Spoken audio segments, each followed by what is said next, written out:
हम लोग श्रीमद् भागवतम के तीसरे स्कंद के 13वें अध्याय के 38 और 39 श्लोक को पढ़ेंगे। थीम बहुत सिंपल है। ऋषिगण भगवान वराहदेव की स्तुति कर रहे हैं यज्ञमय स्वरूप, वेदमय स्वरूप में, यज्ञमय स्वरूप की वर्णन कर रहे हैं। तो उसी में वो आगे कहते हैं, मेरे पीछे बोलिए।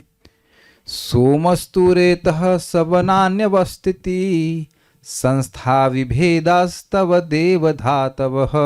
सोमस्तु रेतः सवनान्यवस्थितिः संस्था विभेदास्तव देवधातवः। सोमस्तु रेतः सवनान्यवस्थितिः संस्था विभेदास्तव देवधातवः। सोमस्तु रेतः सवनान्यवस्थितिः संस्था विभेदास्तव देवधातवः। सत्राणि सर्वाणि शरीरसन्धिस्त्वं सर्वयज्ञक्रतुरिष्टिबन्धन। सत्राणि सर्वाणि शरीरसन्धिस्त्वं सर्वयज्ञक्रतुरिष्टिबन्धनः। सोमस्तु रेतः सवनान्यवस्थितिः संस्था विभेदास्तव देवधातवः। सोमस्तु रेतः सवनान्यवस्थितिः संस्था विभेदास्तव देवधातवः। सत्राणि सर्वाणि शरीरसन्धिस्त्वं सर्वयज्ञक्रतुरिष्टिबन्धनः।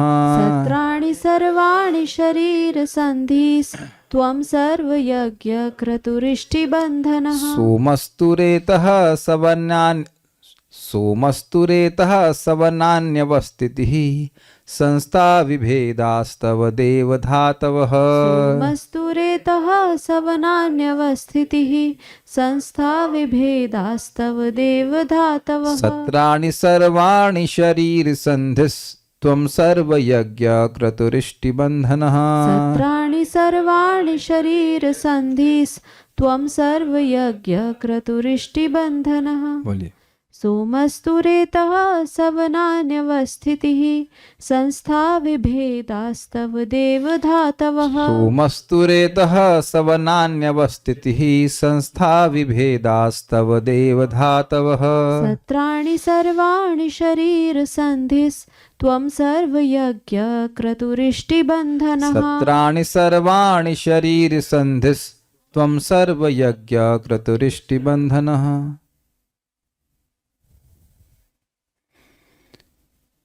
हे प्रभु अर्थात वराहदेव, आपका वीर्य सोम नामक यज्ञ है।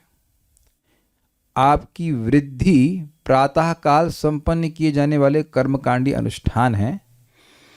आपकी त्वचा तथा स्पर्श अनुभूति अग्निष्टोम यज्ञ के 7 तत्व हैं।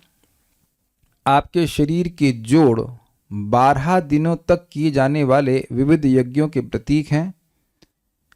अतः आप सोम तथा असोम नामक सभी यज्ञों के लक्ष्य हैं और आप एकमात्र यज्ञों से बंधे हुए हैं। अन्वय से बातें बिल्कुल क्लियर हो जाएंगी। देव तव, देव मतलब हे लीला पारायण भगवान आपका। रेता मतलब वीर्य, सोम अर्थात सोम रस है। ये एक विशेष प्रकार का रस है जो कि यज्ञ की में अर्पित करके भगवान जो याज्ञिक लोग हैं उनको पिलाया जाता है। कल श्लोक हमने क्या ढूंढे थे? वो सोम पहपूत पापा, शुरुआत कैसी थी? यज्ञ रिष्ट्वा स्वर्गतिम प्रार्थयन्ते ते पुण्यमासाद्य सुरेंद्र लोकाम अश्नन्ति भोगान दिविदेव त्रैविद्य माम सा। त्रैविद्य मतलब 3 प्रकार के वेदों की विद्या। त्रैविद्य माम सोम पहपूत पापा यज्ञ रिष्ट्वा स्वर्गगतिम प्रार्थयन्ते ते पुण्यमासाद्य सुरेंद्र लोकाम अश्नन्ति दिव्यान दिविदेव भोगान। तो लोग इस प्रकार के कर्मकांडी यज्ञ करके सोम रस को पी करके पापों से पवित्र होते हैं। बहुत बार सामान्य लैंग्वेज में लोग बोलते हैं कि शराब पी रहा है तो भैया वो तो सोम रस पी रहे हैं, लेकिन उस सोम रस को पीने के बाद व्यक्ति को नरक मिलता है। उस सोम रस के बाद फिर उनको लौह रस भी पिलाया जाता है नरक में। एक व्यक्ति को किसी ने कहा कि आप शराब पीते हो, आपके लिए नुकसानदायक है। तो वृद्ध हो गए पीते पीते, तो कहते हैं अभी तक तो कुछ हुआ नहीं। अरे भैया अभी तक कुछ नहीं हुआ, उसके बाद क्या होने वाला है? कौन बचाएगा आपको? लंबा जी लिए अपने कर्मानुसार शराब पीने के बाद भी, लेकिन वो समझ नहीं पाने कि एक बार भी शराब पीने से बहुत बड़ा पाप बनता है। तो हम खाली बात ये कर रहे हैं कि सोम रस जो है वह शराब नहीं है। सोमरस पवित्र करने वाला है, पाप को नष्ट करने वाला, वो यज्ञ का एक भाग है, तो वह ऐसा भगवान का वीर्य है। तो तथा अब इसको समझिए, अवस्थिति, अवस्थिति के दो अर्थ हैं, आपका आसन या अथवा शारीरिक वृद्धि की विभिन्न अवस्थाएं, ये समझते हैं। शारीरिक वृद्धि की कौन सी अवस्थाएं होती हैं? जन्म, वृद्धि इत्यादि। वृद्धि की बात हो रही है, आप क्षय मत लगा दीजिएगा, मैंने क्षय तो नहीं बोल दिया गलती से, क्षय तो नहीं, क्षय नहीं है। बाल्यावस्था से व्यक्ति थोड़ा बढ़ता है तब कहते हैं कि वृद्धि होती है। तो जो भगवान का बढ़ना है वो है सवनानी, या भगवान का जो अवस्थिति, जहां भगवान बैठे हुए हैं, जब भगवान बैठते हैं तो जो बैठना है, बैठक है, वह सवनानी, सवन यज्ञ होते, तो कह रहे हैं प्रातः काल संपन्न किए जाने वाले कर्मकांडी अनुष्ठान है। समझ में आ रहा है बात? भगवान का बैठना सवन है, या भगवान की जो वृद्धि है वह है सवन यज्ञ। भगवान का क्षय का तो कोई मतलब नहीं बनता। तो ये अवस्थिति के दो अर्थ हैं, स्पष्ट समझ आ रहा है? ऐसे मैं पूछूं आप लोग कहाँ स्थित हैं, वेयर आर यू सिचुएटेड, कहाँ बैठे हुए हैं, यही बात है ना। तो अवस्थिति मतलब भगवान कहाँ बैठते हैं, तो जो भगवान का बैठना है उससे सवन यज्ञ प्रकट हुए, या भगवान का जो वृद्धि है वह सवन यज्ञ को प्रकट करने वाली है। नेक्स्ट,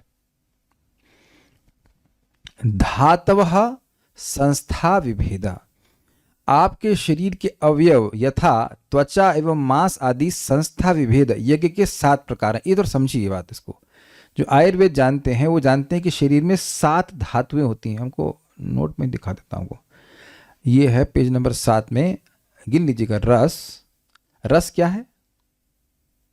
रस क्या है बताइए, एनीवन नोस? जैसे आप दाल चावल सब्जी रोटी जो खाते हैं उस रूप में वे अवशोषित नहीं होता है, उसको डाइजेस्ट करके जो रस बनता है उसका एक्सट्रैक्ट कह सकते हैं, जो पोषक तत्व उसको रस कहते हैं। कोई कह रहा है इंग्लिश में क्या है, काइल। अब जब रस समझ में नहीं तो काइल क्या समझ में आएगा? हेमराज चौहान प्रभु हैं इधर क्या? नहीं, रेफरी तो ब्रह्मा तो है ही नहीं यहाँ पे। एनीवेज, जो मेरी अंडरस्टैंडिंग वो यही है। कभी कभी देखते हैं कि व्यक्ति खा रहा होता है लेकिन फिर भी कमजोर अनुभव करता है अपने आप को, तो होता ये है कि उसका शरीर में जो भोजन वो खा रहा होता है वो शरीर की अग्नि से जल जाता है लेकिन पचता नहीं है। अंतर समझ रहे दोनों में? ये मैं अपनी ही बात कर रहा हूँ। पहले कमजोरी का अनुभव करता था तो वो बता रहे थे कि आपका खाना तो मतलब फूक रहा है, मतलब जल जा रहा है गर्मी की वजह से, हीट की वजह से, लेकिन पच नहीं रहा है। पचने का मतलब है कि उसमें जो रस है वो आएगा और रस को फिर आपकी जो ग्रहणी का मतलब हो गया इंटेस्टाइन्स, वह ग्रहण करेगी और शरीर में आपको देगी, फिर आप पोषण अनुभव करेंगे। ये समझ में आई बात? तो ये इसी से बाकी आगे शरीर के सारे तत्व बनते हैं। तो ये क्या, रस। अब रस के बाद हुआ रक्त, तो स्पष्ट है रक्त। दूसरा मांस, मेद, मेद सम आई एम नॉट श्योर, लेकिन मेद जहां तक कुछ घी जैसा होता है, मतलब I am not sure, but मेद। अस्थि तो समझते हैं हड्डियां, और मज्जा, जहां तक मैं समझ रहा हूं अस्थि के जो हड्डियों के अंदर वाला भाग होता है उसको मज्जा कहते हैं। आई मे बी रॉन्ग, बट एक धातु होती है, और अंतिम धातु शुक्र कहलाता है। तो 7 धातुएं जो भगवान के हैं वह 7 प्रकार के यज्ञ हैं। संस्था विभेदा मतलब यज्ञ के 7 प्रकार हैं। शरीर संधि, आपके देह के जोड़, सर्वाणि सत्राणि, 12 दिनों तक किए जाने वाले विविध यज्ञों के प्रतीक हैं। अब इसके बारे में मुझे जानकारी नहीं है, लेकिन क्या हमारे शरीर में 12 प्रकार के मुख्य जोड़ होते हैं क्या? ऐसा कुछ होता है क्या? आई एम नॉट श्योर, लेकिन शरीर में जोड़ तो बहुत सारे होते होंगे नहीं? वही मैंने भी काउंट नहीं किया, मैंने रिसर्च करने का प्रयास नहीं किया कि क्या कोई ऐसा लिंक है कि हमारे शरीर में मुख्य 12 जोड़ होते हैं। कोई याद, Tanishth, Hemraj is here, yes, is it correct? क्या सही बात है ये? तो ओके, मेद is similar to fat, doctor Rupchand is saying. Okay, we have another doctor. तो आप आज श्लोक के वो हैं, ब्रह्मा है, रेफरी है, हम कुछ गलत बोले तो बताना। एंड मज्जा is bone marrow, yes correct. तो मज्जा जो है वो बोन मैरो है, बायोलॉजी तो आप लोग ने पढ़े, सही बोलेंगे। और मेद होता है फैट, बिल्कुल सही है। और ये क्या सत्य बात है कि हमारे शरीर में मुख्य कोई 12 जोड़ होते हैं? ऐसा है? I have no idea. 360 होते हैं, ये तो कुछ साल से मिल रहा है। साल में कितने दिन होते हैं? तो जो भी है, लेकिन जो भगवान के शरीर में 12, क्षमा कीजिए गलत बोल गया, भगवान के शरीर में जो जोड़ हैं वो 12 दिन तक की जाने वाले विविध यज्ञों के प्रतीक हैं। अब हम लोग क्या बोल सकते हैं, हम लोग तो एक ही है कि जानते हैं हरे कृष्ण मंत्र और कुछ नहीं, लेकिन ऐसे व्याख्या है। अब लास्ट पॉइंट बड़ा अच्छा लगा, बंधन, आपकी आसक्ति अथवा मांस। ये समझ में नहीं आ रहा मांस कैसे हुआ। हड्डियों को जहां तक हम समझ रहे हैं टेंडेंस और मांस के जो वो जोड़ के रखता है ना, तो वो इष्टि अर्थात यज्ञानुष्ठान है, एक अर्थ हुआ। और दूसरा अर्थ है कि आपकी आसक्ति यज्ञ अनुष्ठान है। ये अर्थ इस पूरे श्लोक का सबसे इंपॉर्टेंट अंग अर्थ लगा कि जब भी यज्ञ अनुष्ठान होता है तो भगवान सबसे पहले जाके बैठ जाते हैं वहां पे। फॉर एग्जाम्पल, यत्र गीता विचारश्च पठनम पाठनम तथा मोदते तत्र श्री कृष्ण भगवान राधया से। जहां पे भी भगवत गीता का विचार विमर्श होता है, श्रवण कीर्तन होता है, तो वहां भगवान श्रीमती राधा रानी के संग आकर बैठ जाते हैं। या फिर यत्र गायन्ति मत भक्ता तत्र तिष्ठामि नारद, जहां भक्त मेरा श्रवण कीर्तन कर रहे होते मैं वहां पे जाता हूं, वहां बैठा रहता हूं। तो एक बड़ी सुंदर बात है, और हमने गीता में भी वहां से सुना है, नित्य यज्ञ प्रतिश्रुतम। श्लोक बोला जाए, बड़ा पूरा अच्छा श्लोक था। वो क्या था? कर्म ब्रह्मोद्भवम वेद्धि ब्रह्माक्षर समुद्भवम तस्मात् सर्वगतम ब्रह्मन नित्य यज्ञ प्रतिष्ठितम। तो भगवान हर समय यज्ञ में प्रतिष्ठित रहते हैं। This is brilliant. यानी कि कोई व्यक्ति अगर यज्ञ कर रहा है तो भगवान उससे आसक्त रहते हैं। हमको इस बाकी चीजें हमारे लिए उतने काम की नहीं, लेकिन ये बहुत काम की बात आई। देखिए, जब हम लोग पढ़ रहे होते हैं तो जरूरी नहीं कि हर टेक्निकल बात को हम समझ पाए, लेकिन कल का दिन और भक्ति में बिताने के लिए कुछ प्रेरणा जरूर मिल जानी चाहिए। आप समझ लीजिए, ना तो मैं स्कॉलर हूं और ना ही मेरी कोई एस्पिरेशन है स्कॉलर बनने की। मुझे भक्ति में एक दिन और जीने की एस्पिरेशन है। आज फिर जीने की तमन्ना, ये कहां से आ गया? भक्ति में जीने की तमन्ना है। Make sense? I want to survive for one more day in bhakti. एक ही दिन जीना है ना, अगला वाला दिन रात तो सोए जाएंगे, सोने में कोई दिक्कत नहीं है। एक दिन और भक्ति में जीना है, बस एक दिन और। ऐसे और एक दिन करते करते हम पूरा जीवन काट देंगे। तो ये क्या आपको इंस्पिरेशन मिल रहा है कि नहीं मिला? भगवान का बंधन क्या, भाई क्या करें, हमको यज्ञ करने वाले लोग बड़े पसंद है, यज्ञ करने वाले लोग बड़े पसंद है। तो आप समझ रहे हैं कि भगवत गीता है, भागवत में, और अमेजिंग चीज है। मैं एक दृष्टांत देता हूं। हम लोग भौतिकतावादी जीवन में हीरो हीरोइन को पसंद करते हैं। हम जानते हैं कि उनका आचरण अच्छा नहीं है, फिर भी लोग उनको पसंद करते हैं। क्या नहीं करते? ऐसे आसक्ति में कहते हैं प्रेम अंधा होता है। तो किसी को हमको अच्छा लगता है तो चाहे वो गलत काम भी करता हो, हम जानते हैं। आप अगर उसके बारे में जानेंगे तो वास्तविक जीवन में लोग शराब भी पीते हैं, क्या गलत काम करते हैं, क्या अच्छे लगते। मैं ये नहीं कह रहा हूं कि हमें गलत कार्य करना चाहिए, लेकिन जो व्यक्ति यज्ञ कर रहा है उसके प्रति भगवान की बहुत अनुकूलता रहती है, बहुत आसक्ति रहती है। ये बात है। ये बहुत अच्छा पॉइंट हमको लगा। त्वम सर्व, आप समस्त यज्ञ यानी सोम रहित यज्ञ और क्रतु अर्थात सोम सहित यज्ञ। ये बड़ा मजेदार था। देखिए, जिंदगी आज तक की जिंदगी में तक मैं यही समझता है क्रतु मतलब यज्ञ, लेकिन अब यज्ञ और क्रतु में भी भेद है। यज्ञ में ड्रिंक्स मिलती हैं, सॉरी, यज्ञ में ड्रिंक्स यानी यज्ञ मतलब सूखा यज्ञ, उसमें कोई ड्रिंक नहीं मिलेगी, और क्रतु में मतलब कुछ जूस वूस मिलेगा। कोई दो कहा हो गई, समझे? सोम यज्ञ और असोम यज्ञ समझे? प्रभुपाद ने अनुवाद किया था। कोई पूछे, भाई जनरली कभी कभी जो लोग कथा में इंटरेस्टेड नहीं होते कहते हैं प्रसाद में क्या है, आज प्रसाद में क्या मिलेगा? तो जूस मिलेगा कि नहीं मिलेगा? तो कथा के बाद जूस मिलेगा तो हो गया वो क्रतु, और अगर जूस नहीं मिला तो हो गया यज्ञ। तो आप समझ लीजिए कि अगर कहीं लिखा है, ये तो विनोद में कह रहा हूं कि कहीं लिखा है कथा यज्ञ, तो उसके कुछ जूस नहीं मिलेगा, ये समझ लीजिएगा, क्योंकि वो यज्ञ लिखा है। और कहे कथा क्रतु तो आपको जूस मिलेगा। एनीवेज, ये टेक्निकल पॉइंट है। यज्ञ मतलब वह यज्ञ जिसमें बाद में सोम रस नहीं मिलता है, और क्रतु भी यज्ञ है, लेकिन वह यज्ञ ऐसा है जिसमें कि सोम रस मिलता है। तो आप लोग जिसमें जाना चाहें वो जा सकते हैं। ये बात है कही जा रही। ओके, श्रीधरी, ऋषियों ने कहा, सॉरी श्लोक समझाना था। सोमस्तु रेतः, सोम आपका वीर्य है, सवनान्य वस्तुति, आपका बैठना या वृद्धि, सवन आदि यज्ञ जो प्रातःकाल में किए जाते हुए हैं।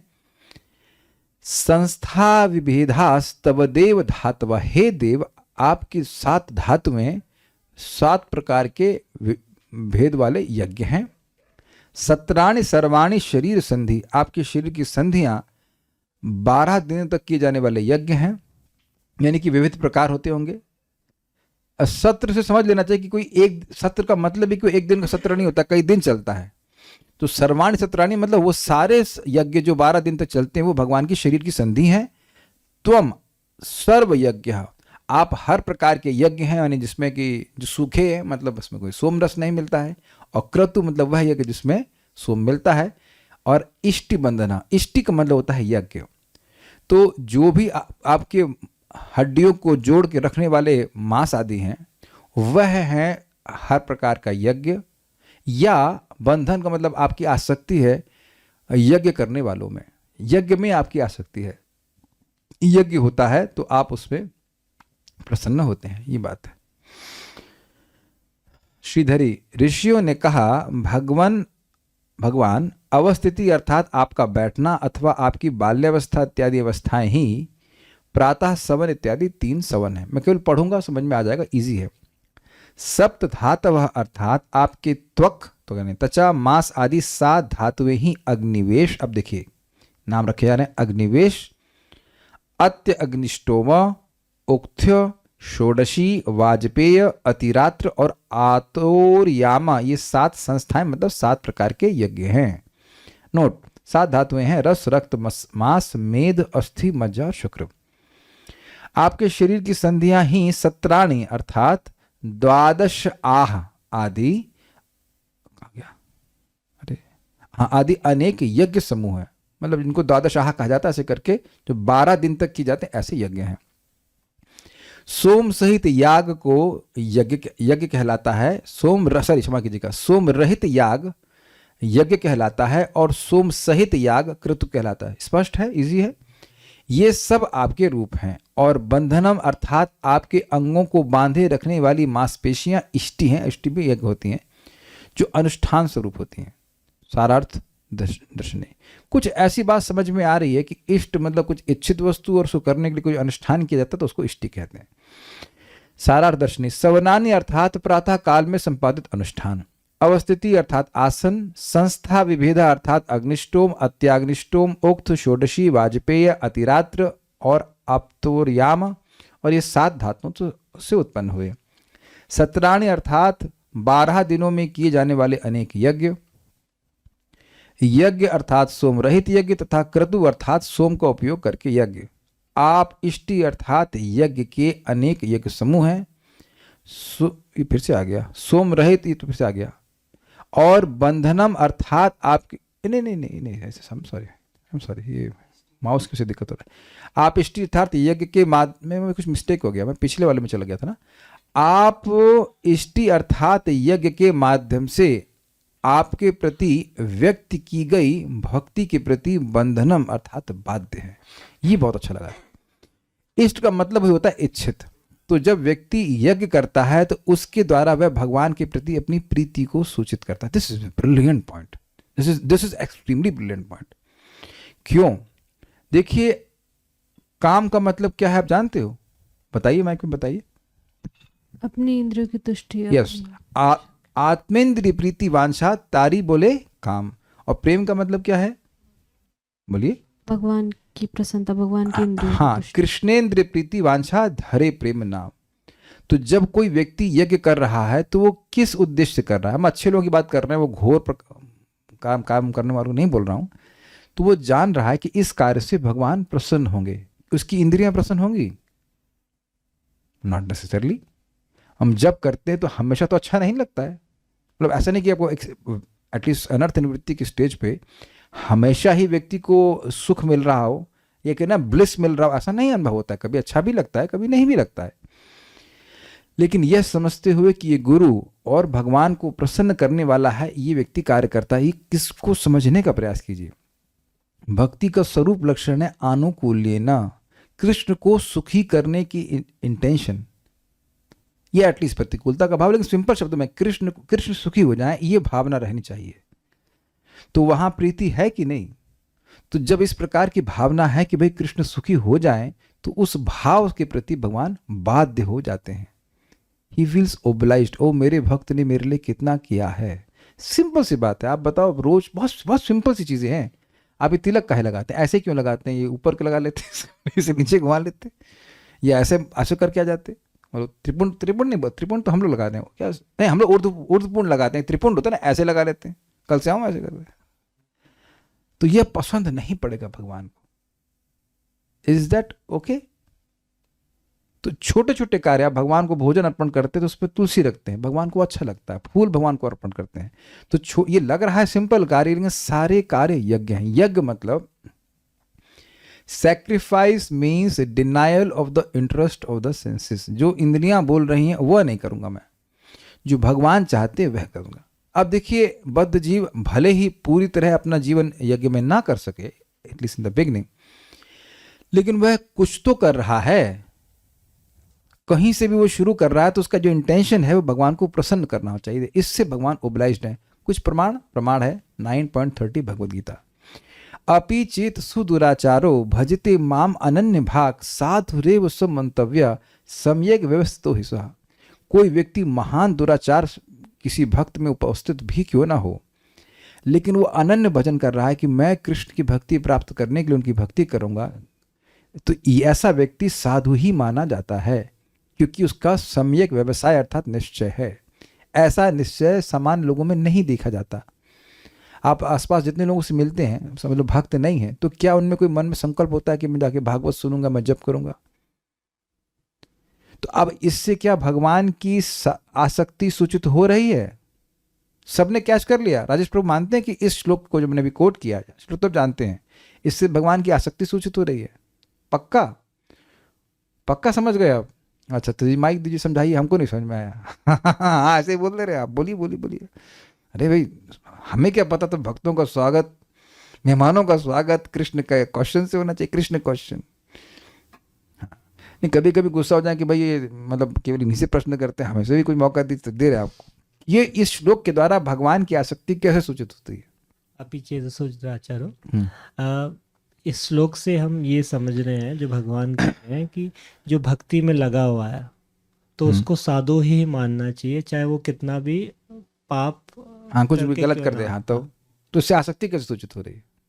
वो भक्ति में आसक्त है क्योंकि रोज कर रहा है। आप समझ तो रहे हैं, थोड़ा और क्लियर कीजिए। माता जी बताएंगे, कुछ प्रकाश देने के लिए। हाँ माता जी बताइए, निशा माता जी कुछ प्रकाश दीजिए। Playing on words, yes. भगवान उस भक्त से आसक्त है क्योंकि वो काफी गलत काम भी कर रहा है, पर वो उसको त्याग नहीं रहे हैं। हाँ, और कुछ, चलिए मैं हिंट देता हूं। अपी एंड एवा, अब चाचा जी बताइए। अपी और अपी का क्या अर्थ है? इवन इफ, और एवा मीन्स सर्टेनली। श्लोक तो आप जानते, श्लोक में बताने की जरूरत नहीं। अपी और एवा से क्या समझ में आ रहा है? मतलब दुराचार होते हुए भी यस, हाँ, भक्ति ही कर रहा है। भक्ति कर रहा है, इसलिए नहीं, भक्ति तो कर रहा है, लेकिन एवा शब्द भक्ति ही कर रहा है इसका अर्थ में नहीं था। हाँ, वापस नहीं, इनको राजकुमार प्रभु बताइए। नहीं, आप कुछ पापा को दीजिए। नहीं, कोई कमेंट नहीं, नो कमेंट्स। क्या आप एसपी थे क्या? एसपी लोगों से कोई क्वेश्चन, नो कमेंट्स। देखिए, बहुत सिंपल सी बात है। जैसे अभी वेदवादिनी माता जी ने कहा कि साधु रे वो, साधु ही मानो, और अपी को आप जोड़ लीजिए, अपी चेत सुदुराचार, महान दुराचार है फिर भी उसको साधु ही मानो। क्या इससे आसक्ति नहीं सूचित हो रही है? आप इस जगत में, अच्छा जगत में कभी किसी पे आरोप लगाए हैं इस तरह का कि अरे देखो कितना खराब व्यक्ति, फिर भी तुम उसके संग जाते हो? ये कभी आपने देखा नहीं ऐसा? तो कितनी बार जनरली पति या पत्नी ऐसे आरोप लगाते हैं, देख रहे हो अपने लड़के को कितना खराब नंबर लाया, फिर भी इसको तुम पराठा खिला रहे, ऐसा कुछ बोलते हैं। तो ऐसा गलत तो नहीं कह रहे, ऐसा कहते हैं कि देखो कितना मैथ्स में कम नंबर लाया और फिर भी तुम ऐसा उसको वीडियो गेम खेलने देखती हो, ये समथिंग ऑफ दैट सॉर्ट। तो ये फिर भी वाला आशय है ना, तो जब फिर भी बोलते हैं तो वहां स्पष्ट है कि आ सकते हैं, क्या करें? बड़ा अमेजिंग है कि भगवान बंधन में है, क्या करें? प्रमाण अजामिल अजामिल महापापी, फिर भी भगवान अपने वहां से सिक्योरिटी भेज दे, बचाओ उसको। तो ये भगवान की आसक्ति है। क्या करे, भगवान आसक्त है। जो नाम उच्चारण करता है, जो उनकी कथा को सुनता है, वो सब भगवान उसको बहुत पसंद करते हैं। और कैसा साधु मानो, जिसका व्याख्या भगवान स्वयं किए कि महात्मा नस्तु माम पार्थ देवीं प्रकृतिमाश्रित भजन्ति अनन्य मनसो ज्ञात्वा भूतादिम अव्ययम्। जिन साधुओं का भगवान बड़े खुले मुंह से मतलब गुणगान कर रहे हैं कि महात्मा लोग तो मेरा अनन्य भाव से भजन करते हैं, वैसा ही साधु मान लो। जो देवी प्रकृति का आश्रय लिया हुआ, वैसा ही साधु मानो। This is brilliant. अब बताइए, ये सुन करके कौन व्यक्ति इंस्पायर नहीं होगा भगवान के लिए जप करने के लिए,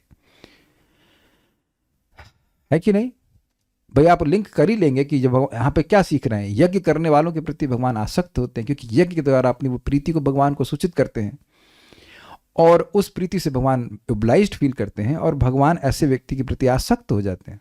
ही is attached to that person.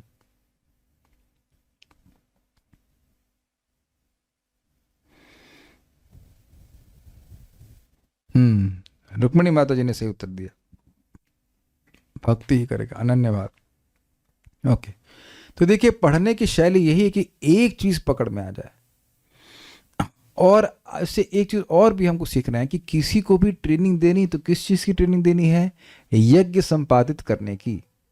और चाहे कोई भक्त कितना भी डीरेल हो जाए, क्या कहना भाई, कुछ नहीं करो, कल से फिर से आप जप करना शुरू कीजिए, भगवान का प्रसाद ग्रहण करना शुरू कीजिए, कृष्णा फॉरगिव्स एवरीथिंग, सब खून माफ। ये बात है, भगवान आसक्त, क्या करेंगे। तात्पर्य, वैदिक, इसका एक और प्रमाण आपको 6 अध्याय भगवद गीता से मिलता है कि अगर कोई भक्ति के लिए प्रयास किया है और वह गिर भी जाता है, तब भी भगवान उसको स्वर्ग देते हैं, फिर उसके बाद आगे फिर भक्ति का मनुष्य देह देते हैं, है कि नहीं। This shows Krishna's extreme inclination towards those who perform yajna. तात्पर्य, वैदिक कर्मकांड के अनुयायी 7 प्रकार के सामान्य यज्ञ करते हैं, जिन्हें अग्निष्टोम, अति अग्निष्टोम, उक्त, षोडशी, वाजपेय, अतिरात्र तथा आप्तोर्यामः कहते हैं। जो भी व्यक्ति ऐसे यज्ञों को नियमित रूप से संपन्न करता है, वह भगवान के पास स्थित माना जाता है। अब आप समझ गए थे ना मैं क्यों इतना फोकस कर रहा था। किंतु जो कोई भक्ति योग संपन्न करके भगवान के संपर्क में रहता है, उसके लिए समझा जाता है कि उसने विभिन्न प्रकार के सभी यज्ञ संपन्न कर लिए। देखिए कितनी सुंदर बात है। जब सामान्य यज्ञ कर रहा है तब भगवान के संपर्क में है। प्रभुपाद वही इष्टि और बंधनम की व्याख्या कर रहे हैं। तो जब आप वो यज्ञ कर रहे हो जो एग्जैक्टली भगवान चाहते हैं, हरे कृष्णा कृष्णा कृष्ण हरे हरे, हरे राम राम राम हरे हरे, तब कितना ज्यादा भगवान आपसे प्रसन्न होंगे।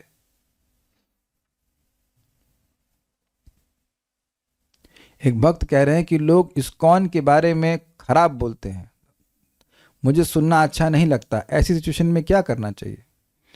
सुनना बड़ा स्पष्ट है। उनको बोलिए हरे कृष्णा कृष्णा कृष्ण हरे हरे, हरे राम राम हरे हरे।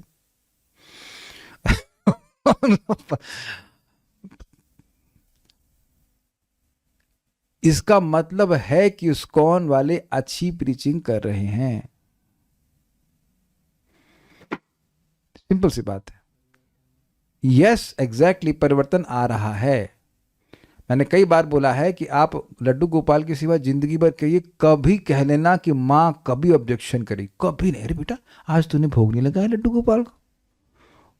लेकिन अगर लड्डू गोपाल की सेवा के साथ आपने किसी उनके सेवक का संगति कर ली, कथा सुनी, पागल हो गई है क्या? अरे तेरे दिमाग खराब कर देंगे। और ये बात प्रभुपाद अनुमोदित करते हैं। नष्ट प्रायेषु अभद्रेषु नित्यम भगवान सेवया। भगवान सेवा शब्द नहीं है, भागवत सेवा। प्रभुपाद कह रहे हैं कि भगवान की सेवा से अनर्थ नष्ट नहीं होते। This is very powerful.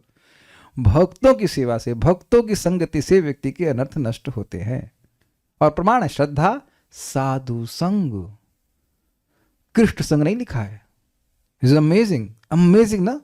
साधु संग, श्रद्धा, साधु संग, भजन क्रिया, अनर्थ निवृत्ति। इस ना नो किसी को पीटना हो तो उसे कॉर्नर कर देते हैं, ना लेफ्ट भागे ना राइट भागे। क्योंकि कहे कि मैं केवल भजन करूंगा, भक्तों की संगति नहीं करूंगा, तो तुम्हारे अनर्थ भी नष्ट होंगे, भजन भी नहीं कर पाओगे। भजन भी नहीं कर पाओगे, क्योंकि भजन क्रिया आती है साधु संग के बाद, जंप नहीं कर सकते, श्रद्धा फिर साधु संग। सही में लोग क्लिक नहीं करता लोगों को, लेकिन ये प्रैक्टिकल है। इस्कॉन के 7 दोष बताइए, क्या दोष है? कोई दोष नहीं है। भगवान की बात, भगवान का स्मरण करना, भगवान का भक्त बनना, भगवान श्री कृष्ण का, भगवान की पूजा करना और भगवान को प्रणाम करना, इसमें क्या दोष देख रहे हैं? इंस्टीट्यूशन में दोष आप जो देखना चाहते हो देखते रहिए, वो तो स्वयं श्रीला प्रभुपाद जी के गुरु महाराज श्रीला भक्ति सिद्धांत सच ठाकुर जी कहे, institution is a necessary evil. लो, पहले बनाने से पहले ही बोल दिए, institution is a necessary evil. जब वह शरीर छोड़ने वाले थे तो पहले बोल दिए थे कि इस इंस्टीट्यूशन में आग लगेगी, और लग गई। गवर्नमेंट में झगड़े हो गए, और पता नहीं आपस में जो प्रिंटिंग प्रेस को बेच करके आपस में कोर्ट केस लड़ रहे हैं। स्टूपिडिटी, ये तो हर जगह होना है, इसमें तो कोई आश्चर्य की बात नहीं है। लेकिन जो सार है, आप बिल्कुल स्पष्ट, हम लोग छोटी पुस्तक पढ़ रहे थे, प्रभात बिल्कुल स्पष्ट बता रहे हैं। कृष्णा भावनामृत क्या है? मन मना भव मद भक्तो मदयाज इमाम नमस्कुरु। हम 3-4 साल 2018 से शुरू किया है। जूम कब से शुरू किया है? 2021-22। तो कोई क्लास में झगड़ा तो नहीं किया आज तक।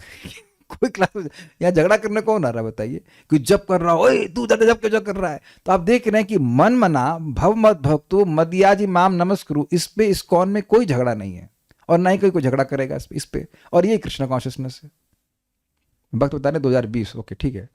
तो 2020 से आज 5 साल हो गए, हाँ नया साल, 5 साल हो गया मोटा मोटी, तो कोई झगड़ा नहीं हो रहा है। किसी को इस बात पे झगड़ा करना है कि मन मना भव मद भक्त मदयाजी नमस्कुरु, क्या गलत बोल रहे हैं? प्रॉब्लम क्या है उन लोगों को? क्योंकि वो नहीं चाहते कि हम लोग भौतिक जगत से मुक्त होकर के भगवान के पास चले जाएं, ये बात है। बाकी कुछ कोई गलत नहीं कर रहा, कोई मर्डर नहीं कर रहा है हम लोग। So will go forward now. बहुत सुंदर है, जो सारी बातें अब तक बोल चुके हैं उसी को संक्षेप में फिर से कह रहे हैं। तो ये श्लोक है, और ये आखिरी श्लोक है इस प्रकार से। नमो नमस्ते खिल मंत्र देवता द्रव्याय सर्वकृतवे क्रियात्मने। नमो नमस्ते खिल मंत्र देवता द्रव्याय सर्वकृतवे क्रियात्मने। वैराग्य भक्त्यात्म जयानुभावित ज्ञानाय विद्या गुरवे नमो नमः। वैराग्य भक्त्यात्मजयानुभावित ज्ञानाय विद्या गुरवे नमो नमः। नमो नमस्ते खिल मंत्र देवता द्रव्याय सर्वकृतवे क्रियात्मने। नमो नमस्ते खिल मंत्र देवता द्रव्याय सर्वकृतवे क्रियात्मने। वैराग्य भक्त्यात्म जयानुभावित ज्ञानाय विद्या गुरवे नमो नमः। वैराग्य भक्त्यात्मजयानुभावित ज्ञानाय विद्या गुरवे नमो नमः। बहुत बढ़िया श्लोक है। नमो नमस्ते अखिल मंत्र देवता द्रव्याय सर्वकृतवे क्रियात्मने। नमो नमस्ते खिल मंत्र देवता द्रव्याय सर्वकृतवे क्रियात्मने। वैराग्य भक्त्यात्म जयानुभावित ज्ञानाय विद्या गुरवे नमो नमः। वैराग्य भक्त्यात्मजयानुभावित ज्ञानाय विद्या गुरवे नमो नमः। बोलिए। नमो नमस्ते खिल मंत्र देवता द्रव्याय सर्वकृतवे क्रियात्मने। नमो नमस्ते अखिल मंत्र देवता द्रव्याय सर्वकृतवे क्रियात्मने। वैराग्य भक्त्यात्मजयानुभावित ज्ञानाय विद्या गुरवे नमो नमः। वैराग्य भक्त्यात्म जयानुभावित ज्ञानाय विद्या गुरुवे नमो नमः। बहुत अच्छा श्लोक है।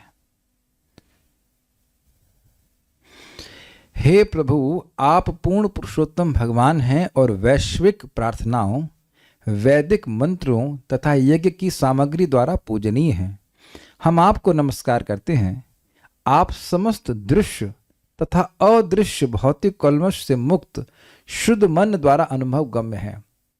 हम आपको भक्ति योग के ज्ञान के परम गुरु के रूप में सादर नमस्कार करते हैं। जब मैं अनुवाद को पढ़ रहा होता हूँ तो तब मैं सोचता हूँ कि जो नया व्यक्ति है उसको पढ़ेगा तो वही कहेगा हमें कुछ समझ में नहीं आ रहा है and then he will close the book. लेकिन अगर थोड़ा समझेंगे, देखना इतने अच्छे अच्छे अर्थ हैं, बहुत अच्छा लगेगा। अखिल मंत्र देवता, संपूर्ण मंत्र मतलब जो भी मंत्र है, गायत्री मंत्र, ये मंत्र, वो मंत्र, जो भी मंत्र आप देख रहे हैं, सारे देवता। द्रव्याय मतलब यज्ञ सामग्री जिनका वर्णन हमने सुना था, यज्ञ की वेदी बनाना और बहुत सारी चीज़ों का वर्णन हुआ था। सर्वकृतवे सभी प्रकार के यज्ञ, क्रियात्मने क्रिया आपके स्वरूप हैं, मतलब सारे मंत्र, सारे देवता, सारे द्रव्य, सारे यज्ञ और सारी क्रियाएं आत्मा नहीं मतलब आपके स्वरूप हैं, वह भगवान से ही आए हैं। स्पष्ट है? इसको समझने का प्रयास करें। जैसे कि मैं कहूं कि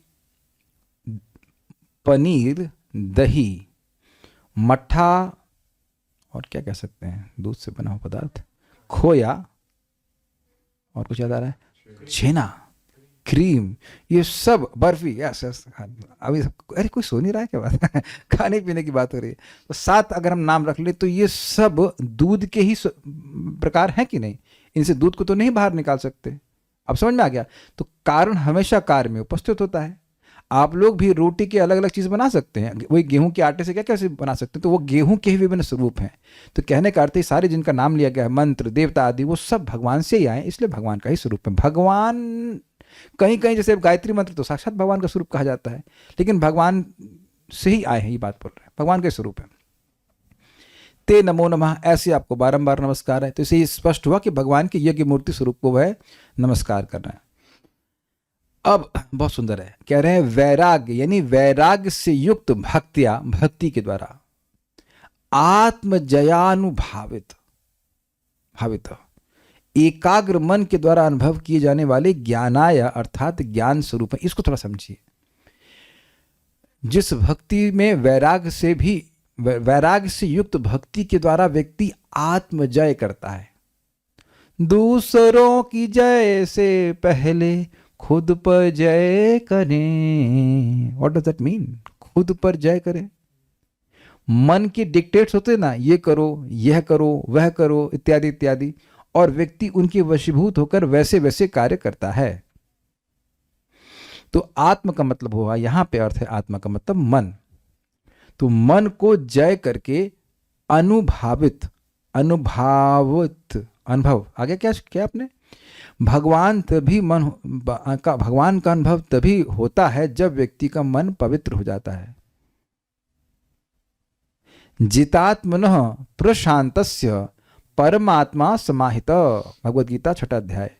जित आत्मनः, देखिए यहाँ आत्मा जय शब्द है और वहां भगवान कह रहे हैं जित आत्मनः, जिसने अपने मन को जीत लिया है। जित आत्मनः, इस कारण प्रशांतस्य, अब शांत है, बिल्कुल उसका मन अब कहीं नहीं जा रहा। परमात्मा समाहिता, वह परमात्मा को समाहित कर लेता है, अर्थात उनका अनुभव कर पाता है।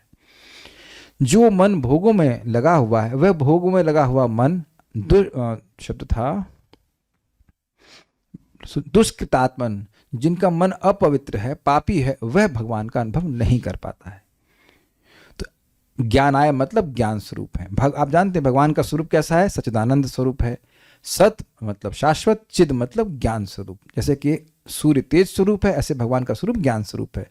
तो वह तब अनुभव होता है जब व्यक्ति अपने मन को जीत लेता है। मन के जो संकल्प विकल्प हो रहे हैं, वो जो कि भोगों में जाते हैं, उनको जीत लेता है वैराग्य युक्त भक्ति के द्वारा। अब वैराग्य की व्याख्या बड़ी सुंदर आचार्यगण करेंगे, उसको वहां देखते हैं। फिर कहते हैं ऐसे ज्ञान स्वरूप हैं, उनको हम नमस्कार करते हैं। फिर कहते हैं विद्या गुरुवे नमो नमः, आप सबों के विद्या गुरु हैं, आपको नमस्कार है। इस पर टीका बड़ी सुंदर करी गई, उसको वहां पे देखेंगे। श्लोक देख लेते हैं पहले। नमो नमस्ते अखिल मंत्र देवता द्रव्याय सर्वकृतवे क्रियात्मने, आपको नमस्कार है। फिर नमस्कार है किसको?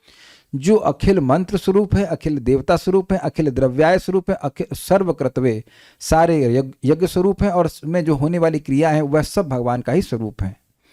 फिर कहते हैं वैराग्य भक्त्या, वैराग्य से युक्त भक्ति के द्वारा आत्मजया, जिसने अपने मन को जीत लिया है, यानी मन का जो चंचलता है वही मन की गंदगी है, उसको उसने पवित्र हो गया। चेतु दर्पण मार्जनम, तो अनुभावित ज्ञान आया। उससे जो अनुभव किए जाने वाला आपका ज्ञान है, वो ज्ञान स्वरूप आपको विद्या गुरुवे, जो सभी प्रकार की विद्या के गुरु आप हैं, उनको नमस्कार है, नमस्कार है, नमस्कार है। तो ये बात सारी कुछ उन्हें समराइज कर दी है। श्रीधरी, पूर्वोक्त कथ अर्थ का ही परिकर के साथ वर्णन करते हुए ऋषिगण श्री भगवान को प्रणाम करते हैं। बेसिकली संक्षेप में भगवान को फिर से प्रणाम कर रहे हैं। श्री भगवान संपूर्ण मंत्रादि रूप हैं तथा क्रियात्मने अर्थात वे ही संपूर्ण व्यापार स्वरूप हैं। ये समझे, व्यापार मतलब उस यज्ञ में कौन कौन सी क्रिया हो रही हैं, तो वह भी भगवान के स्वरूप है।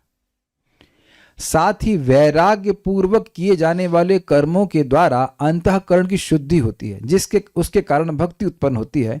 भक्ति के द्वारा उपासक का चित्त स्थिर हो जाता है। थोड़ा समझिए इस बात को। हुआ क्या, व्यक्ति जगत में तब तक काम नहीं करता जब तक उसकी इंद्रिय तृप्ति ना हो, उसको प्रॉमिस ना किया जाए कि इंद्रिय तृप्ति मिलेगी, तो नहीं करता है। तो आप जानते हैं, अब तो गीता सुनते सुनते समझ में आ गया कि निष्काम भावना से व्यक्ति को कर्म करना चाहिए, उससे उसका हृदय शुद्ध होता है। तो कह रहे हैं पहले व्यक्ति निष्काम भावना से कर्म करता है, ग्रेजुअल प्रोसेस जो है, उसके बाद वह ज्ञान योग करता है, फिर अष्टांग योग करता है, फिर भक्ति करता है, और उस भक्ति के कारण भक्ति करके भगवान की भक्ति करके हृदय शुद्ध हो गया है, तो अब मन को सुख मिलता है और इसलिए स्थिर हो गया है। देखिए, मन को चाहिए सुख, हम सभी लोग सुख ढूंढ रहे हैं, लेकिन सुख भोग में मिलता नहीं है। तो जब भक्ति करके व्यक्ति का मन पवित्र होता है और पवित्र होते होते उसके मन को भगवान की भक्ति से उत्पन्न होने वाले सुख की अनुभूति होने लगती है, इसलिए उसका मन वहां पे एकाग्र हो जाता है। ये विज्ञान है। उसके द्वारा जिस ज्ञान की प्राप्ति होती है वह ज्ञान स्वरूप है श्री भगवान। मतलब ज्ञान से मतलब है एक्सपीरियंस, जो उनको अनुभव हो रहा है उसको कह रहे हैं, वो ज्ञान स्वरूप भगवान है। ऐसे आपको बार बार नमस्कार। इस प्रकार के ज्ञान को प्रदान करने वाले सबों के विद्या गुरु आप ही, ऐसे आपको नमस्कार है। आप शारदा दर्शनी देखते हैं। पूर्वोक्त विषय संक्षेप में कहते हुए स्तुति पूर्वक प्रणाम कर रहे हैं। नमो नमः अर्थात आपको पुनः पुनः नमस्कार है। क्रियात्मने अर्थात यज्ञादि व्यापार रूप आपको नमस्कार है। ये समझ में आ रहा है ना कि जो विभिन्न प्रकार की क्रियाएं की जाती हैं, स्वाहा हा जो भी कुछ हो रहा है उसमें, वो सब भगवान का स्वरूप है।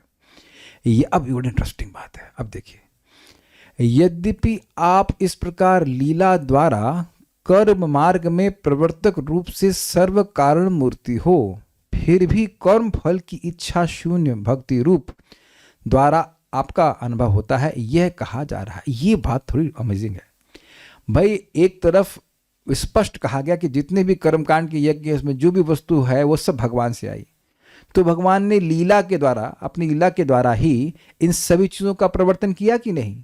भगवान अगर अपने रोम से कुछ ही नहीं प्रकट करते तो बेटा चटाई भी नहीं मिलती, चटाई ही नहीं मिलती यज्ञ करने के लिए।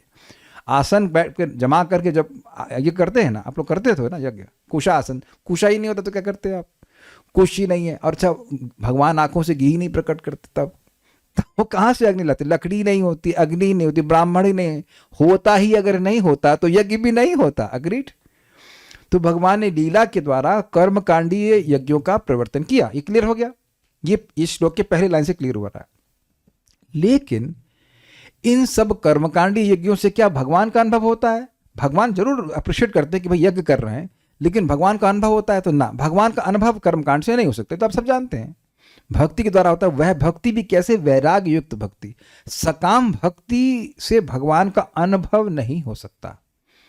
यह नहीं कहा जा रहा है कि सकाम भावना से भक्ति की नहीं जा सकती है, क्योंकि जिसके हृदय में इच्छा होगी वो इच्छा लेकर ही भक्ति करेगा। लेकिन भगवान का अनुभव तभी व्यक्ति को होता है जब उसका हृदय पवित्र हो जाता है, निष्काम भावना से करे। तो ये कह रहे कि यद्यपि लीला के द्वारा आपने कर्म मार्ग का प्रवर्तन किया है, भाई जैसे लोगों का अधिकार है तो उनको वैसा भी चाहिए, वैसा उनको व्यवस्था भगवान ने कर दी, लेकिन कर्म फल की इच्छा शून्य भक्ति रूप द्वारा आपका अनुभव होता है। मतलब वह भक्ति जो अन्याभिलाषिता शून्यम, अन्य अभिलाषाओं से रहित, यानी कि भगवान की भक्ति को प्राप्त करने की इच्छा के अलावा जो इच्छा है उनसे रहित होकर के जो की जाती है, उससे भगवान का अनुभव होता है, ये कहते हैं। इसीलिए कह रहे हैं वैराग्य भक्त्यात्म जयानुभावित। ओके, ये कहा जा रहा है। ओके, अब वैराग्य का बड़ा जबरदस्त है, बहुत जबरदस्त है अर्थ है। वैराग्य से तात्पर्य है दृष्ट और अदृष्ट कर्म फलों की इच्छा शून्यता। This is brilliant. और इसी को प्रभुपाद ने कहा था दृश्य और अदृश्य, अनुवाद में। प्रपाद टीकाओं की बात को अपने अनुवाद में स्पष्ट करके लिखते हैं। खाली वो तो वैराग्य से युक्त, लेकिन वैराग्य को समझा रहे हैं और वो समझना चाहिए। जैसे इस जगत में आप देखते हैं कि व्यक्ति मेहनत करता है, उसकी सैलरी आती है। क्या आप ये देख रहे हैं वरुण प्रभु कि आप नौकरी कर रहे हैं इसलिए सैलरी आ रही है? तो जो फल है ये दृष्ट हुआ कि नहीं? हम सब लोग कुछ कार्य कर रहे हैं और उसकी वजह से लाभ प्राप्त हो रहा है। लेकिन एक कुछ अदृष्ट भी है जिसमें व्यक्ति अचानक कभी धन प्राप्त हो जाता है, बिना प्रयास के प्राप्त हो जाता है, या और कोई भी भोग सामग्री इत्यादि मिल जाती है, तो वो अदृष्ट हो गया। मैं केवल धन के बारे में बोल रहा हूं, ये केवल उपलक्षण से, बाकी कुछ भी ग्रहण कर लीजिए। बुद्धि है, बुद्धि के लिए भी कोई मेहनत करता है। यहाँ पे कोई लोग अपनी बुद्धि के लिए मेहनत किए। बहुत से लोगों को ये अनुभव हो कि वो बुद्धिमान है। अच्छा, क्या किया बुद्धि के लिए? ब्राह्मी खाए। कितने लोग प्लीज रेज हैंड्स अपने ब्राह्मी खाई है बुद्धि बढ़ाने के लिए? जिसके पास बुद्धि है तो बुद्धि है। अच्छा, क्या किए थे बुद्धि के लिए? आपको यहाँ पे हाथ नहीं खड़ा कर रहा, मालूम चल जाए कि बुद्धिमान है। लेकिन आप समझिए, कुछ लोग के नंबर अच्छे आते हैं तो उनको यह दिख रहा है कि हम पढ़ रहे हैं और नंबर अच्छे आ रहे हैं, लेकिन आप पढ़ कैसे पा रहे हो? आपकी बुद्धि कैसे अच्छी? या कभी कभी लोग धनवान परिवार में पैदा होते हैं, ये सुंदर होते हैं। तो जो भी कर्म फल आ रहा है, कुछ हमारे जो कार्य हम कर रहे हैं उसको, उसकी जो दिख रहा है करते उससे आ रहा है, और कुछ हमें नहीं दिख रहा है उससे आ रहा है। उन दोनों की इच्छा शून्यता बहुत सुंदर है। वैराग्य करते देखिए, वस्तुएं को त्याग देना होता है। लोग त्यागते हैं लेकिन उनको भोगने की इच्छा बनी रहती है। जैसे मान लीजिए, अब वैद्य कह रहा है कि मैं मीठा नहीं खाना है, तो उसका मतलब ये नहीं कि भाई साहब को मीठा की इच्छा ही नहीं है, लेकिन वैद्य के अनुशासन के कारण व्यक्ति नहीं खा रहा है। लेकिन अब एक ऐसा आ गया कि उसको मीठे में इच्छा ही नहीं है, इच्छा शून्यता की बात कर रहा है। तो ये अब प्रश्न कभी आएगी कैसे? भक्ति करके, ये नोट कर लीजिए अगर आप भूल जाते हैं तो। भक्ति करने से, क्योंकि भगवान की भक्ति करने से भक्ति का सुख मिलने लगता है, तो उस उत्कृष्ट सुख को प्राप्त करके व्यक्ति स्वतः ही निम्न सुखों को त्याग देता है। वो उपस्थित हो तब भी। प्रमाण आप सभी लोग हैं। क्या इस समय YouTube पे कुछ पिक्चर नहीं दिखाई जा रही होगी, मतलब व्हाटएवर कुछ दिखाई ही जा रही होगी, लेकिन उसको आप बिना किसी प्रयास के त्याग करके आप कथा सुन रहे हैं, क्योंकि कथा अच्छी लग रही है, भगवान के बारे में जानने की इच्छा है, इसलिए अपने आप त्याग दे रहे हैं इसको। ऐसा नहीं है कि आपको जबरदस्ती रोका जा रहा है। जबरदस्ती किसको रोक सकते हैं? किसी को नहीं रोक सकते। ये आप स्वयं अपने जीवन में प्रमाण मानना ही पड़ेगा, क्योंकि आपके जीवन में भी कुछ वैराग्य आया है, कुछ इच्छाएं गायब ही हो गई हैं। भक्त तुमको बता रहे थे 6 घंटे टीवी देखते थे, 6 आवर्स, नहीं साधना करके, और बिल्कुल नहीं देखते, अगर मन ही नहीं करता।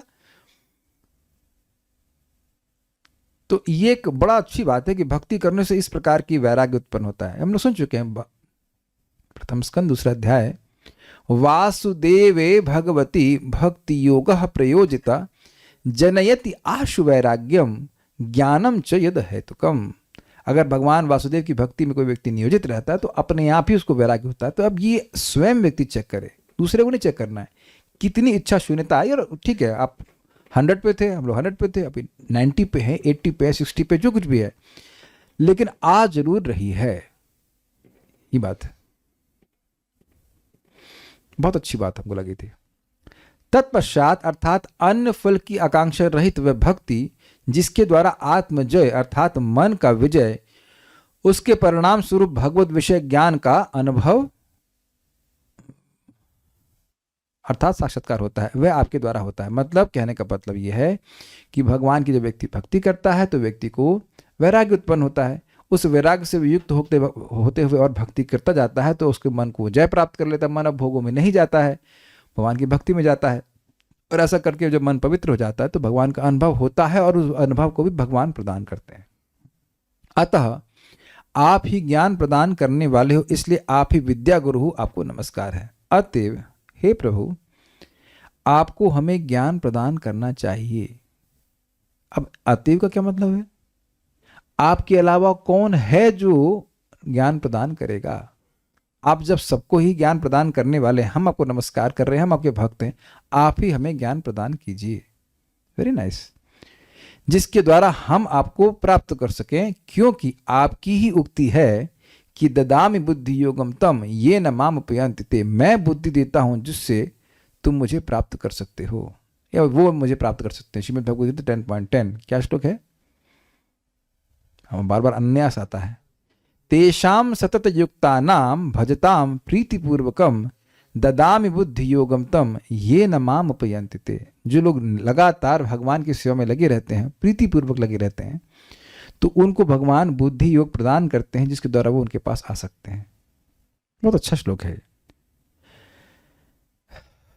इसका एग्जाम्पल मैं आपको दूंगा, जो प्रपात कहते हैं, भगवान का नाम जप करने से भक्त को या इस व्यक्ति को, साधक को, ये अनुभव होने लगता है कि उसके एकमात्र प्रेमास्पद भगवान श्री कृष्ण हैं। भगवान के निकट रहना कोई मुश्किल बात नहीं है।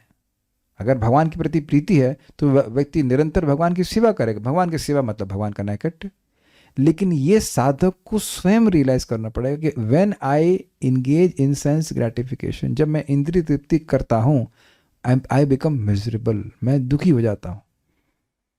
It may take some time, लेकिन ये हर साधक को किंचित मात्र में ये रियलाइजेशन हुआ ही होगा, हो ही रहा है कि ये भौतिकतावादी जीवन जी करके मैं सुखी नहीं हो सकता। कुछ अनुभव मेरे को अभी इस सर्जरी ने बहुत अच्छे दिए कि हम अब सर्जरी में क्या वजन कर पाएंगे, क्या क्लास कर पाएंगे। वो माला भी खींच तान के 2-3 माला मन में की, उसको बाद में भर पाए कि मन के का भरोसा नहीं है। तो इट वॉज मिजरेबल, दर्द की वजह से मिजरी नहीं होती है, आप भक्ति नहीं कर पा रहे होते हैं, वो मिजरेबल होता है। 1-2 दिन शाम को वापस लौट के आया तो उस दिन भी क्लास को शाम को नहीं कर पाए, ऐसा घर लग रहा था, जैसे लग रहा शमशान हो, मतलब मिजरेबल।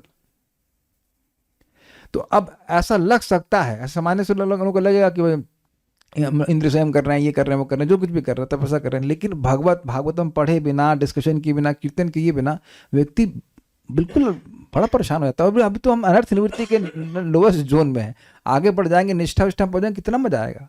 मतलब दिस इज अमेजिंग।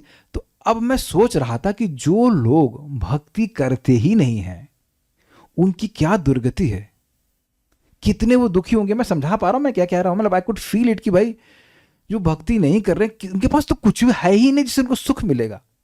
कुछ नहीं, उनके पास कुछ भी नहीं है जिससे वो सुख प्राप्त कर सकें।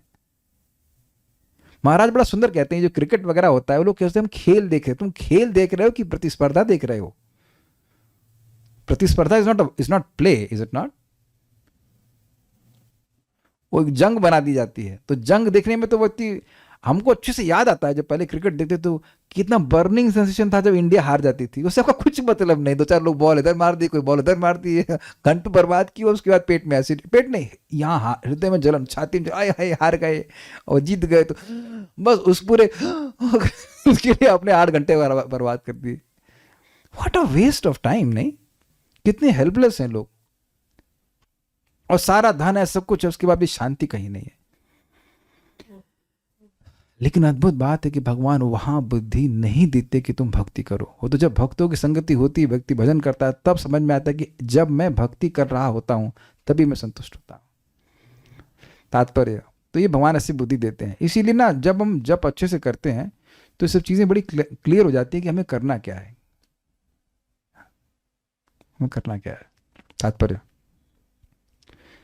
भगवत भक्ति के लिए योग्यता यह है कि भक्त को समस्त भौतिक कल्मशों तथा इच्छाओं से मुक्त होना चाहिए। मतलब पॉइंट यह है कि अगर व्यक्ति, बात यह है कि अगर व्यक्ति भौतिक कुछ मांग रहा है तो वो भक्ति वास्तविक रूप से नहीं कर रहा है। जैसे कपड़े की दुकान पे जा रहे हैं और आपको छोला का वो टिकी चोला टिकी खिला रहा, तो ऐसा नहीं आपसे प्रेम कर रहा है। प्रेम में इस प्रकार की एक्सपेक्टेशन नहीं होती कि आप वो सामने वाला व्यक्ति हमसे क्या चाहता है, सॉरी हमें क्या दे रहा है ना। वो हम न सोचे हमें क्या मिला है, हम ये सोचें कि या क्या है अर्पण। कितना सुंदर बात है ना। But this is the point of भक्ति। हमें क्या मिलेगा, तब फिर व्यक्ति बिजनेस कर रहा है। इसको कहा गया प्रहलाद महाराज की तरह कि व्यक्ति वणिक है। अब कैसे नहीं करने से तो करना अच्छा है, लेकिन विवेक रखना चाहिए कि हम भगवान को दे रहे हैं just that Krishna be pleased. ये बात है, ये योग्यता है। कितनी सुंदर बात है ना। कोई पैसे की योग्यता नहीं है, कोई पढ़ाई की योग्यता नहीं, कुछ नहीं, इतनी योग्यता कि भगवान कुछ दे रहे हैं, उसके बदले में कुछ एक्सपेक्ट ना करे। अरे वो ऐसे ही दे रहे हैं, आप भजन ना करें तब भी दे रहे हैं, तो भजन करके फिर मांगना ये उचित नहीं है। लेकिन ये किस दृष्टि से उचित नहीं है? शुद्ध भक्ति के प्लेटफॉर्म से। लेकिन अब अगर कुछ नहीं कर रहा है तो भगवान के पास नहीं आ रहा, उसे तो बहुत अच्छा है कि वो भगवान के पास आए, क्योंकि भगवान स्वयं कहते हैं अर्थार्थी अर्थ, तो वो भी अच्छी बात लोग हैं। यह मुक्तावस्था वैराग्य अर्थात भौतिक इच्छाओं से विरक्ति कहलाती। भाई साहब जबरदस्त है। आपने सुना नाम आपको मुक्त करता है, किस चीज से मुक्त करता है? इस बिजनेस मेंटालिटी से मुक्त करता है कि मुझे भगवान को मैं कुछ अर्पण कर रहा हूं तो मुझे कुछ बदले में चाहिए। मुक्ति हित्वा अन्यथा रूपेण स्वरूपेण अवस्थिति। अन्यथा रूप को त्याग दे कि मैं ये हूं वो हूं, और अपने स्वरूप में स्थित हो कि मैं कृष्ण का सेवक हूं, उनकी प्रसन्नता के लिए ही उनको उनकी सेवा करना ही मेरा एग्जिस्टेंस है। ये है वास्तविक मुक्ति। ये भगवान के नाम से होती है, भक्ति से होती है। और क्या आप में से कोई ऐसा व्यक्ति है जो कह दे कि ये आप उसको अनुभव नहीं कर रहे हैं? क्या कोई भी इच्छा गायब नहीं हुई? अगर कोई भी इच्छा गायब नहीं होती भौतिक, तो इस कथा में हम आ ही नहीं सकते थे। अग्रीड? अच्छा जल्दी से क्विक क्वेश्चन, इस समय सबसे अच्छा सीरियल कौन सा चल रहा है? हम तो चैनलों का नाम भी भूल गए। एक सोनी याद आ रहा था सोनी, मौसी का नाम नहीं। अब देखना एकदम ब्लैंक, इस समय कौन सा सीरियल चल रहा है, उधर कोई इच्छा नहीं है। गायब हो गए कि नहीं? सिंपल। तो ये भक्ति करने से अपने आप होता है। ये कह रहे हैं जो व्यक्ति विधि विधानों के अनुसार भक्ति में लगा रहता है, देखिए प्रपात कह रहे हैं, वह स्वतः भौतिक इच्छाओं से मुक्त हो जाता है। घबराने की जरूरत नहीं है, और उस शुद्ध मनोदशा में वह भगवान की अनुभूति कर सकता है। तो जितना जितना व्यक्ति पवित्र होगा, उतना ही वह अधिक भगवान का अनुभव कर पाएगा। अब देखिए, जो श्रीमद् भागवतम की इस क्लास को सुन रहा है, कल वो ये सब प्रश्न नहीं करेगा, बाबूजी I don't have taste, why should I chanting, when will I dance purely. This is all stupidity. तुम ये मुझे बताना कि 16 माला कर लिया, फिर बताना कैसा लगा। बीच में मत पूछना कि कैसा लगा। भोजन करने के बाद पूछते कैसा लगा। तो भोजन कर लीजिए 16 माला, उसके बाद बताना कैसा लगा। उसके बीच मत पूछना कैसा लगा, वो बंद कीजिए, क्योंकि हृदय अपवित्र तो आपको अच्छा लगा नहीं लगा कोई पूछता नहीं है। अच्छा एक चीज बताइए, यहाँ वैद्य है कि नहीं? अभी हेमराज जी इधर है पूरी? हाँ ठीक है। बगल में दूसरे डॉक्टर में आप कभी पूछते हो ए दवा कैसी लगी? कभी पूछते हो दवा कैसी लगी? वेदवादिनी को डॉक्टर बोला जहर जैसी लगेगी कड़वी, तो आप कृपा मान रही थी कि ये मान रही थी ये जहर दे रहा है हमको? बताइए माइक बताइए। बोला था ना डॉक्टर साहब ने, हम तो नहीं सुन रहे थे, आपने खुद बताया कि एकदम कड़वी लगेगी जहर जैसी, तो खुश हो गए, ठीक हो जाएंगे। तो जहर दे रहा है, जहर जैसी कड़वी दवा दे रहा है। कभी डॉक्टर साहब पूछे कि टेस्ट कैसा लगा तुमको? कभी नहीं पूछते भाई। दवा खानी, दवा में कब टेस्ट क्या पूछते हो? लेकिन हम लोग से फायदा है कि यही दवा अमृत रूप में भी हो जाती है। This don't ask me that don't, कोई क्वेश्चन ही नहीं पूछा जा रहा। हृदय पवित्र होगा तो ऐसा आनंद मिलेगा कि अब कहते ना क्या होते हैं, you will be super happy.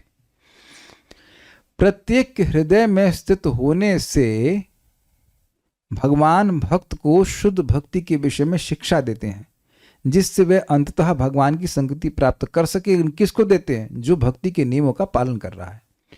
उसकी पुष्टि भगवद गीता में इस प्रकार हुई है, तेषाम सतत युक्ता नाम भजताम प्रीतिपूर्वकम तदामि बुद्धि योगम तम ये न मामपयांति ते। जो व्यक्ति श्रद्धा तथा प्रेम के साथ निरंतर भगवान की भक्ति में लगा रहता है, उसे अंत में भगवान निश्चित रूप से अपने को प्राप्त करने के लिए बुद्धि प्रदान करते हैं। मनुष्य को मन जीतना होता है, और वह ऐसा वैदिक अनुष्ठानों द्वारा तथा विभिन्न प्रकार के यज्ञ संपन्न करके कर सकता है। इन समस्त कार्यों का चरम अंत भगवान की भक्ति प्राप्त करना है। भक्ति के बिना भगवान को नहीं समझा जा सकता। आदि भगवान या उनके असंख्य विष्णु अंशी समस्त वैदिक अनुष्ठानों तथा यज्ञों द्वारा पूजा के एकमात्र लक्ष्य हैं। अर्थात कोई यज्ञ करते करते यह नहीं समझ पाया कि भगवान विष्णु की आराधना करनी है, तो उसका हृदय भी अपवित्र है। मैं कुछ और कहना चाह रहा था, something more I wanted to say on this. Anyways ठीक है, तो यहाँ पे रुकते हैं। तो ये सब बातें थी। कोई कुछ बोल रहा है क्या? भगवान का स्वरूप सच्चिदानंद है, चिन्मय है, और 38 श्लोक में भगवान की मांस जॉइंट, हाँ मांस जॉइंट, ये सब के बारे में बताया गया है। इसको कैसे समझे? हाँ अच्छा प्रश्न है। एक तरफ तो कह रहे हैं कि भाई भगवान इस प्रकार का अवयव नहीं होते हैं, कि वो क्या कह सकते हैं भाई, यही समझ सकते हैं कि सब कुछ दिव्य है, क्योंकि यहाँ के मांस और चमड़ी से तो कुछ उत्पन्न नहीं होता है कि नहीं? देखने में लग रहा है, बस ऐसे कह सकते हैं। भगवान किसी हड्डी तो होती नहीं है। ये हमको भी समझ में नहीं आई बात। हम जब मैं पढ़ रहा था कि गलत तो नहीं बोल सकते कि वेद के अनुगत में बोल रहे हैं, लेकिन क्या वो बोलना चाहते हैं समझ में नहीं आ रहा। अब ऐसे तो भगवान के चरणों के बारे में बोलते हैं, भगवान के चरण, भगवान का मुख, तो वो हमारी धारणा के लिए बोलते हैं, लेकिन भगवान के अंगानी यश सकलेंद्रिय वृत्ति मानती, भगवान के मांस से भी सब कुछ प्रकट हो सकता है, भगवान की हड्डी से भी प्रकट हो सकता है। ये हम लोग को समझाने के लिए बोल सकते हैं, क्या कह सकते हैं, बड़ा डिफिकल्ट है सवाल समझना। ये जो आप बोल रहे हो ये मैं भी सोच रहा था कि ये भगवान की हड्डी मांस तो कुछ होता नहीं है, तब आत्मा का मांस, आत्मा का हड्डी चमड़ी तो वेरी डिफिकल्ट। लेकिन अब देखिए पॉइंट क्या है, जब तक हम सच्चिदानंद स्वरूप का अनुभव नहीं कर लें तब तक अपनी भौतिक बुद्धि से क्या उत्तर दिया जाए और क्या प्रश्न किया जाए। आज तक हम ऐसे किसी व्यक्ति से तो मिले नहीं हैं जिसकी मांस से कुछ मांस के अलावा कुछ उत्पन्न होता हो, ना ही ऐसे व्यक्ति से मिले जिसका नाम उससे अभिन्न हो। तो जो आप सिद्धांत सुन रहे हो वो केवल उससे रियलाइजेशन नहीं मिलेगा। सिद्धांत के अनुसार हम जब नाम जब करते हैं हृदय पवित्र हो जाता है, जैसे श्लोक में कहा गया है, तब आपको अनुभव होता है कि हमें ये क्या चीज़ है। So you will have to wait for the realisation.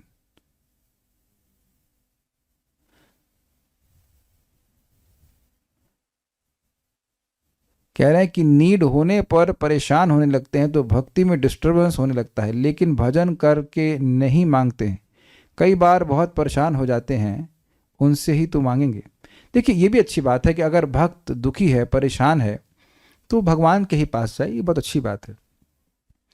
लेकिन प्राय रोटी पानी की दिक्कत तो भक्तों को उससे नहीं आ रही होगी, और जो आवश्यक है वो कर, जो व्यवहार में होता है वो तो कर लेना चाहिए। और अब फिर भी अगर दिक्कत आ रही रोटी पानी की, पानी पी लो थोड़ा, पानी तो मिल रहा है, रोटी तो खाई थी। इस जीवन में भगवान की कृपा से रोटी पानी की तो कोई दिक्कत कभी नहीं आई। आप में से किसी को आ रही है रोटी पानी, भाई स्पॉन्सर करवाया जाए कुछ रोटी पानी। देखिए एक व्यक्ति यहाँ हाथ खड़ा कर दिए कि वह भूख की वजह से सुबह नहीं उठ पाया। हाँ प्लीज, ये जरूर हो सकता है कि खा खा के आते फूल गई हो और गैस बन गई हो इसलिए ना उठ पाया हो, है नहीं, लेकिन ये नहीं होगा कि भूखे रहे इसलिए हम नहीं उठ पाए। तो यहाँ तो हमें पोल में कोई हाथ नहीं खड़ा करना कि भूख की वजह से तो। और मैंने कई बार बोला कि पेड़ के नीचे तो कोई नहीं सुन रहा है क्लास, चेक ना ना, तो छत है, रोटी है और कपड़ा, कपड़ा तो सब पहले नागा बाबा तो कोई नहीं है, तो रोटी कपड़ा मकान हो गया, तो और क्या चाहिए, और क्या चाहिए। तो इसलिए पता है, अब बस ये अफर्मेशन देना शुरू करो कि आई एम सेटिस्फाइड अनकंडीशनली। तो बड़ी मतलब जहां तक अगर आप विचार करेंगे तो बात मन की है। परम पूज्य राधानाथ महाराज बात को कहते हैं, the more we have the more we think we need to have to survive.